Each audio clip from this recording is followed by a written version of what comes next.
ಮೀಟಿಂಗ್ನಲ್ಲಿ ಮಾದೇವಪ್ಪನವರು ಸಮಾಜ ಕಲ್ಯಾಣ ಸಚಿವರು, ಆಮೇಲೆ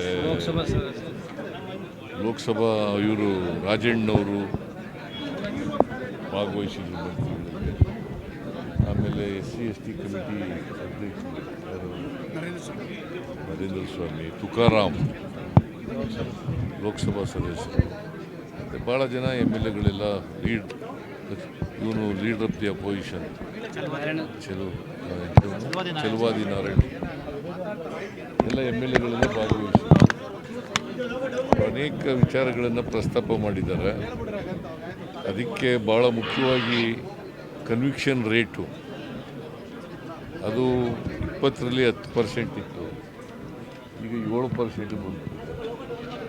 ಅದಕ್ಕೆ ಅದನ್ನು ಕನಿಷ್ಠ 10%ಗಿಂತ ಹೆಚ್ಚಿರಬೇಕು, ಅದು ಮಾಡಬೇಕು ಅಂತ ಹೇಳಿದ್ದೀನಿ. ಮತ್ತು ಅದಕ್ಕೋಸ್ಕರ ಪೊಲೀಸ್ನವರು ಮೀಟಿಂಗ್ ಮಾಡಬೇಕು, ಪ್ರಾಸಿಕ್ಯೂಷನ್ನವರು ಮೀಟಿಂಗ್ ಮಾಡಬೇಕು, ರಿವ್ಯೂ ಮೀಟಿಂಗ್ ಮಾಡಬೇಕು ಅಂತ ಹೇಳಿದ್ದೀನಿ. ಮತ್ತು ಡಿ ಸಿಗಳು 3 ತಿಂಗಳಿಗೊಂದು ಸರಿ ಮೀಟಿಂಗ್ ಮಾಡಬೇಕು ಅಂತ ಇದೆ. ತಪ್ಪದೇ 3 ತಿಂಗಳಿಗೊಂದು ಮೀಟಿಂಗ್ ಮಾಡಬೇಕು, ರಿವ್ಯೂ ಮಾಡಬೇಕು. ಎಲ್ಲಿ ಇದಿದ್ದಾವೆ ಅವು ಯಾವ ಅಧಿಕಾರಿಗಳು ವಿಳಂಬ ಮಾಡ್ತಾ ಇದ್ದಾರೆ ಅವ್ರ ಮೇಲೆ ಕ್ರಮ ತಗೋಬೇಕು ಹೇಳಿದ್ದೀನಿ. ಸೊ ಅನೇಕ ಜನ ನಮ್ಮ ಇವರು ರಿಸರ್ವೇಷನ್ ಬಗ್ಗೆ ಮತ್ತು ಬ್ಯಾಕ್ಲಾಗ್ ಬಗ್ಗೆ ಇವೆಲ್ಲ ಮಾತಾಡಿದ್ದಾರೆ. ಅವನ್ನೆಲ್ಲನೂ ಕೂಡ ಸಂತೋಷ. ಮತ್ತು ನಾನು ಚೀಫ್ ಸೆಕ್ರೆಟರಿ ಒಂದು ರಿವ್ಯೂ ಮೀಟಿಂಗನ್ನು ಮಾಡ್ತಾಯಿದ್ದೀವಿ ಬ್ಯಾಕ್ಲಾಗ್ ಬಗ್ಗೆ, ಮತ್ತು ಅನೇಕ ಹುದ್ದೆಗಳನ್ನು ತಪ್ಪಿಸ್ತಕ್ಕಂಥ ಪ್ರಯತ್ನಗಳು ಮಾಡ್ತಾ ಇದ್ದಾವೆ ಅಂತೇಳಿ ಆರೋಪಗಳನ್ನು ಮಾಡಿದ್ದಾರೆ. ಅದನ್ನು ಎಲ್ಲ ಯಾವ್ಯಾವ ಇಲಾಖೆಯಲ್ಲಿ ಬ್ಯಾಕ್ಲಾಗ್ ಹುದ್ದೆಗಳಿದ್ದಾವೆ ಅದನ್ನೆಲ್ಲ ನೋಡಿ ಮಾಡ್ತಕ್ಕಂಥದ್ದು. ಮತ್ತು ರಿಸರ್ವೇಷನ್ ಇನ್ ಪ್ರಮೋಷನ್ ಅದ್ರ ಬಗ್ಗೆನೂ ಕೂಡ ಮಾತಾಡ್ತೀವಿ. ಸರ್ ಇಡಿಯವರು ಸಮನ್ಸ್ಗೆ ನೋಟಿಸ್ಗೆ ಇಡಿ ಸಮನ್ಸ್ಗೆ ಹೈಕೋರ್ಟ್ ನಾಳೆ ಜಂಪಾಗ್ಬಿಟ್ಟಿಲ್ಲ, ನೀನು ನಾಳೆ ಜಂಪಾಗ್ಬಿಟ್ಟಿಲ್ಲ ಬೇರೆ ಕಡೆಗೆ ನಿಲ್ಲಿಸಿದ್ರಲ್ಲ, ಅದಕ್ಕೆ ಅಲ್ಲ ಆಯ್ತಪ್ಪ, ನಿಲ್ಲಿಸಿದ್ರೆ ಇದನ್ನು ಕೇಳಬೇಕು ನೀನು. ಅದ್ರ ಬಗ್ಗೆ ಏನಂತ ನೋಟಿಸ್ ಕೊಟ್ಟಿದ್ರು, ಅದು ಸ್ಟೇ ಆಗಿದೆ, ಕೋರ್ಟ್ನಲ್ಲಿ ಸ್ಟೇ ಆಗಿದೆ. ಜಡ್ಜು ಹೇಳಿದ್ದಾರೆ, ಹರಿ ಯಾಕೆ ನೀವು ಇಷ್ಟೊಂದು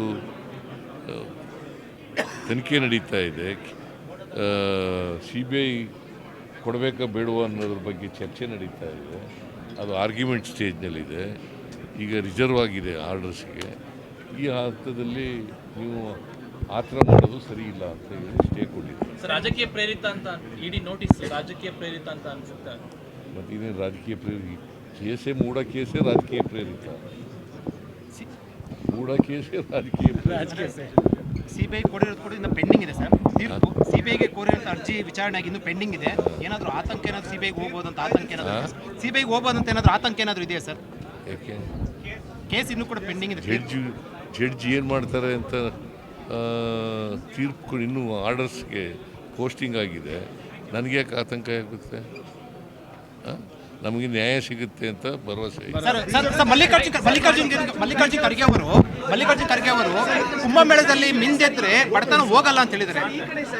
ಮಲ್ಲಿಕಾರ್ಜುನ್ ಖರ್ಗೆ ಅವರು ಕುಂಭಮೇಳದಲ್ಲಿ ಸ್ನಾನ ಮಾಡಿದ್ರೆ ಬಡತನ ಹೋಗೋದಿಲ್ಲ. ಅವ್ರನ್ನೇ ಕೇಳಿ,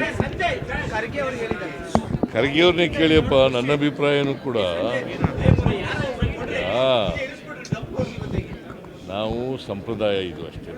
ಕುಂಭಮೇಳದಲ್ಲಿ ಸ್ನಾನ ಮಾಡೋದು, ಗಂಗೆನಲ್ಲಿ ಸ್ನಾನ ಮಾಡಿದ್ರೆ ಪಾಪ ಪರಿಹಾರಗಳಾಗ್ತವೆ ಅಂತಕ್ಕಂಥ ಇದಿದೆ. ಈಗ ನಾವೆಲ್ಲ ಬಸವಣ್ಣನವ್ರ ಫಾಲೋಯರ್ಸು. ಪಾಪ ಪುಣ್ಯ ಇಲ್ಲ ಹೆಂಗೆ ಹೀಗೇನೆ ಅಯ್ಯ ಎಂದರೆ ಸ್ವರ್ಗ, ಎಲ್ಲವೋ ಎಂದರೆ ನರಕ. ಅದರ ನಂಬಿಕೆ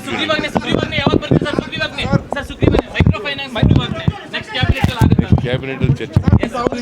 ಹೆಚ್ಚಿನ ವಿಡಿಯೋಗಳಿಗೆ ಪ್ರತಿಧ್ವನಿ ಯೂಟ್ಯೂಬ್ ಚಾನೆಲ್ ಸಬ್ಸ್ಕ್ರೈಬ್ ಮಾಡಿ, ಬೆಲ್ ಐಕಾನ್ ಕ್ಲಿಕ್ ಮಾಡಿ.